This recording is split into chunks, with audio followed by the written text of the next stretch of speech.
Orgueil et préjugés, volume 1, chapitre 8. À 5 heures, les deux dames de Netherfield se retirèrent pour changer de toilette, et à 6h30, on fit savoir à Elisabeth que le dîner était servi. Ce fut un assaut de questions polies, parmi lesquelles elle eut le plaisir de noter l'expression par M. Bingley d'une sollicitude de bien meilleure aloi. La réponse qu'elle donna ne put être très favorable. L'état de Jane ne s'améliorait nullement. Entendant cela, les deux sœurs redirent par 2 ou 3 fois combien elles s'étaient navrées, répétèrent qu'elles jugeaient insupportable de souffrir d'un grave refroidissement et détestaient personnellement être malades. Puis elles n'y pensèrent plus, et leur indifférence à l'égard de Jane, dès lors qu'elle n'était plus sous leurs yeux, permit à Elisabeth d'à nouveau ne plus faire obstacle à toute l'étendue de son antipathie. Leur frère, à la vérité, était la seule personne parmi ses hôtes capable de s'attirer ses bonnes grâces. Son inquiétude à propos de Jane ne faisait aucun doute, et la prévenance dont il l'entourait elle-même la touchait beaucoup, en l'empêchant de se sentir une intruse, au même point qu'elle était certaine de l'être au regard des autres. Il n'y avait guère que lui pour prêter attention à son existence. Mademoiselle Bingley ne s'intéressait qu'à M. Darcy, sa sœur aussi, à peu de choses près. Quant à M. Hurst, son voisin de table, c'était quelqu'un d'indolent qui ne vivait que pour manger, boire et jouer aux cartes. Lorsqu'il découvrit qu'elle préférait un plat cuisiné simplement à un ragoût, il n'eut plus rien à lui dire. Le repas terminé, elle retourna aussitôt auprès de Jane. Mademoiselle Bingley la prit pour cible dès qu'elle eut quitté la pièce. On jugea ses manières particulièrement détestables, un mélange d'orgueil et d'impertinence. Elle n'avait ni conversation, ni savoir-vivre, ni goût, ni beauté. Madame Hurst fut du même avis. Elle ajouta « Bref, elle n'a rien pour la recommander, en dehors de ses talents pour la marche. Je n'oublierai jamais l'aspect qu'elle nous a offert ce matin. Sans mentir, on aurait dit une folle. » C'est bien vrai, Louisa. J'ai eu de la peine à garder mon sérieux. Quelle idée absurde d'entreprendre ce voyage. Pourquoi se mettre à courir la campagne sous prétexte que sa sœur souffre d'un rhume? Hirsute, les cheveux en bataille. Oui, et son jupon, j'espère que vous avez vu son jupon. 6 pouces de bout, j'en jurerais. Et la robe qui avait été rabattue pour cacher cela sans y parvenir. Le tableau que tu brosses, Louisa, dit Bingley, est peut-être très fidèle, mais tout ce que vous racontez là m'a échappé. J'ai trouvé que mademoiselle Elisabeth Bennet était particulièrement à son avantage lorsqu'elle est entrée ce matin dans notre maison. La bout de son jupon, je ne l'ai pas remarqué du tout.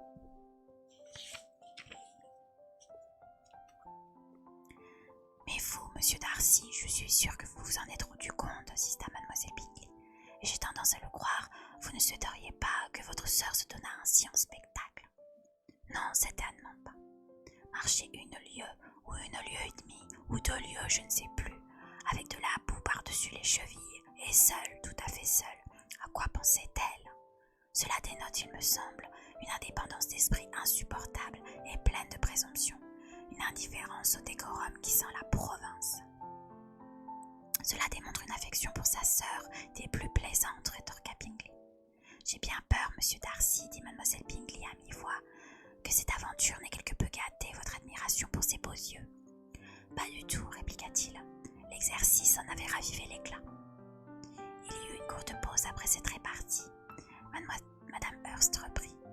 J'ai la plus grande sympathie pour Jane Bennet. C'est vraiment une jeune fille très charmante et je voudrais que de tout cœur la voir établie avantageusement. Mais avec le père et la mère qu'elle a, et une famille aussi peu fréquentable, je crains qu'elle n'en ait pas du tout la possibilité. Je crois bien t'avoir entendu dire que leur oncle était avoué à Meryton. Oui, et elles ont un autre qui habite quelque part du côté de Cheapside. C'est un comble, ajouta sa sœur, et elles rirent toutes les deux de bon cœur. Si elles avaient des oncles à remplir tout Cheapside, s'écria Bingley, cela n'ôterait pas la moindre parcelle à leur charme.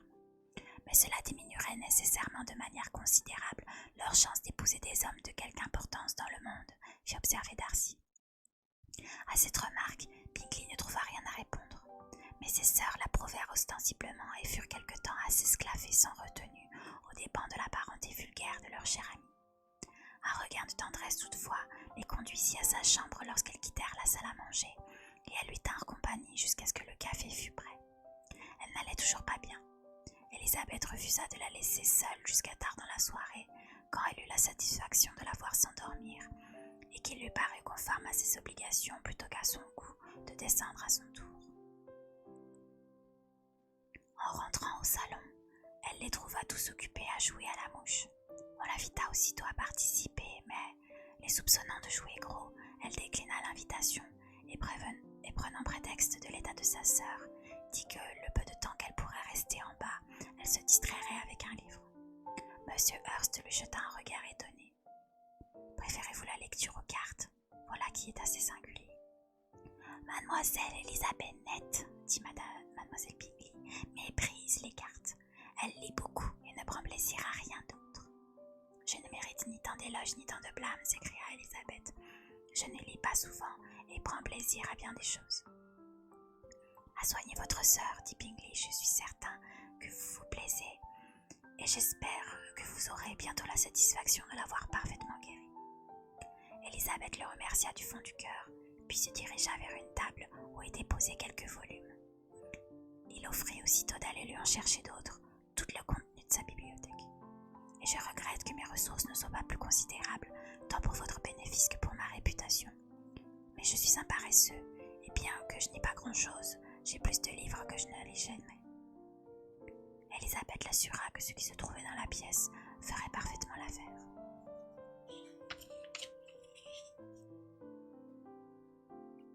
« Je suis étonnée, dit mademoiselle Bingley, que mon père n'ait pas amassé plus de livres.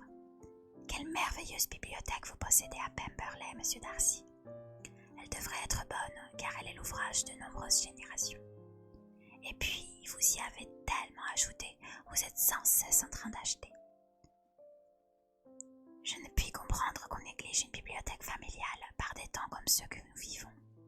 Négliger, je suis sûre que vous ne négligez rien de ce qu'on peut ajouter aux beautés de cette noble demeure. Charles, quand tu construiras ta maison, mon souhait est qu'elle atteigne à la moitié du charme de Pemberley. C'est aussi le mien. Sérieusement, je te conseillerais d'effectuer ton achat dans son voisinage et de le prendre en quelque sorte pour modèle. Il n'existe pas en Angleterre de plus beau comté que le Derbyshire. Je le ferai très volontiers, j'achèterai même Pemberley si Darcy consent à me le vendre. Je parle de possibilités, Charles.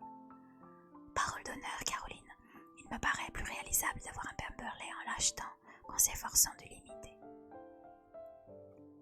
Elisabeth était si absorbée par ce qu'elle entendait qu'elle ne pouvait porter que très peu d'attention à son livre.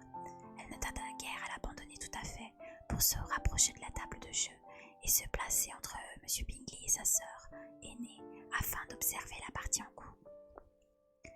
« Mademoiselle Darcy a-t-elle beaucoup grandi depuis le printemps dernier ?» demanda Mademoiselle Bingley. « Sera-t-elle aussi grande que moi ?»« Oui, je crois. Elle est maintenant à peu près de la taille de Mademoiselle Elisabeth Bennet, ou un peu plus grande. Comme j'ai hâte de la revoir, je n'ai jamais rencontré quelqu'un qui me plaisait autant. Quelle physionomie, quelle manière et quel talent pour son âge, elle joue divinement du piano. » « Je suis stupéfait de la patience que les jeunes filles déploient, dit Bingley, pour acquérir la diversité des talents que toutes elles possèdent. Toutes, mon cher Charles, tu n'es pas sérieux. Mais oui, toutes à mon avis. Elles savent toutes peindre des dessus de table, garnir des écrans et faire une bourse au filet. Je n'en connais aucune, pour ainsi dire, qui n'en soit pas capable, et je vous assure qu'on ne me parle jamais de l'une d'elles pour la première fois, sans m'informer qu'elle a tous les talents. La liste que tu dresses de ces talents, tels qu'on les conçoit ordinairement, dit Darcy, n'a que trop de vérité. Le mot s'applique à plus d'une femme qui ne s'en montre digne qu'en faisant une bourse au filet ou en recouvrant un écran de cheminée. Mais je suis très éloignée de te suivre dans l'appréciation que tu portes sur les demoiselles en général. Je ne peux me targuer d'en connaître plus d'une demi-douzaine parmi toutes celles que j'ai fréquentées, dont je puisse dire qu'elles soient vraiment des femmes du monde accomplies. Il en va de même pour moi, approuva mademoiselle Bingley. En ce cas, fit observer Elisabeth, vous devez inclure bien des choses dans votre conception d'une femme accomplie.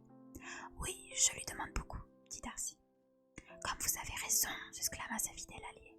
Nul ne peut être tenu pour véritablement accompli qui ne surpasse grandement les mérites que l'on rencontre le plus souvent. Une femme accomplie, pour prétendre à ce titre, doit avoir acquis une connaissance parfaite de la musique, du chant, du dessin, de la danse et des langues modernes. En outre, il lui faut un je ne sais quoi dans le maintien, la façon de marcher, le ton de la voix, les manières, le choix des mots ou la qualificatif sera loin d'être appliqué à bon escient.